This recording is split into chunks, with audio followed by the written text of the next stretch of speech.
මං අද හදන්න යන්නේ මුරුක්කු.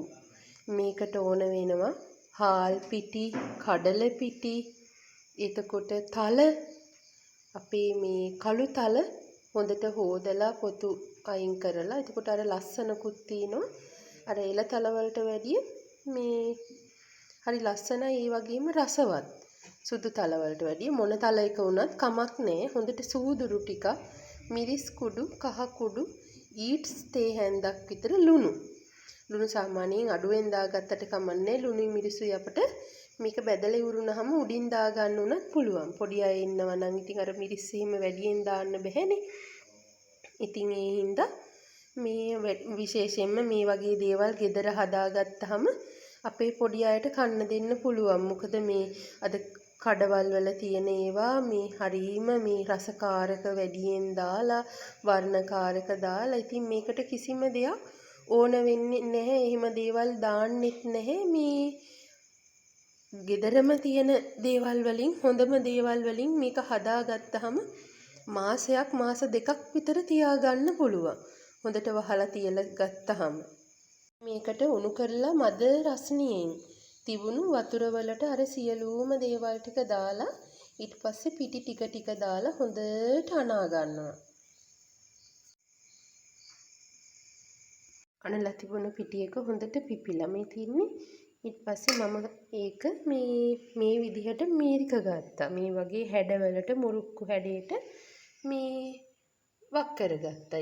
ඒක වක් කරගන්න මම හැදුවේ මේ අපි ඉන්දියාප්ප හදන වංගෙඩිය තියෙනවනේ, ඒකටම මේ ඔය අපට උනත් හදා ගන්න පුළුවන්. කිරි ටින් එකක් හරි රවුම කපලා අරගෙන ඒකට මේ ලොකු හිලක් විදලා එහෙම හදා ගන්න පුළුවන්. ඉතින් වෙනමම මැෂින් මේ වගේ දේවල් ඕන කරන්නේ නැහැ. මේ ඉන්දියාප්ප වංගෙඩියෙම මේක ලස්සනට හදා ගන්න පුළුවන්. ඉතින් මෙහෙම රවුමට ඕනේ නැහැ, දිගට ඒ වගේ හැඩවලට හදා ගන්න පුළුවන්. ඒක හරිම රසවත්. ඉතින් අපි මේක දැන් මේ හොඳට මේ බැද ගන්න තමයි ඕනේ.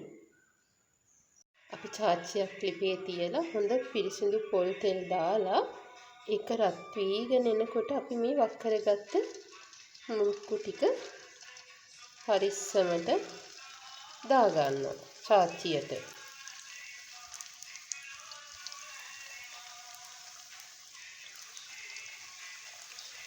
අර පිටි මිශ්‍රණය හරියට එනුවට පස්සේ අපට අරගෙන දාන්න පුළුවන්. මේ කැඩෙන්නේ නැහැ. මේ හරි පදම ආවට පස්සේ අපට මේක කැඩෙන්නේ නැහැ. ඊට දැන් තියෙන්නේ බෙද ගන්න රන්වන් පාට වෙනකම්. මං ඉතින් මුරුක්කු ටික හදාගෙන ඉවරයි. මුරුක්කු ටික හදාගෙන ඉවර වෙලා මම මේක පැකින් කරගත්තා. මේ තින්නේ මේ පැකට් කරලා. ඉතින් මේක මම වැඩිපුරම මේ හදන්න හේතුව මේ චූටි පුතාගේ ස්කූල් එකේ මේ පොළ තියෙනවා. පොළට තමයි හැදුවේ. මේ හොඳම දේවල්නේ මේ තියෙන්නේ. පුංචි දරුවෝ ඉතින් ආසයි බයිට් එහෙම කන්න. මේක කෑවයි කියලා අගුණයක් නෑ. හාල් පිටි, කඩල පිටි, තල, සූදුරු ඒවා කැවෙනකොට ගොඩක් හොඳයි දරුවොන්ට නේද?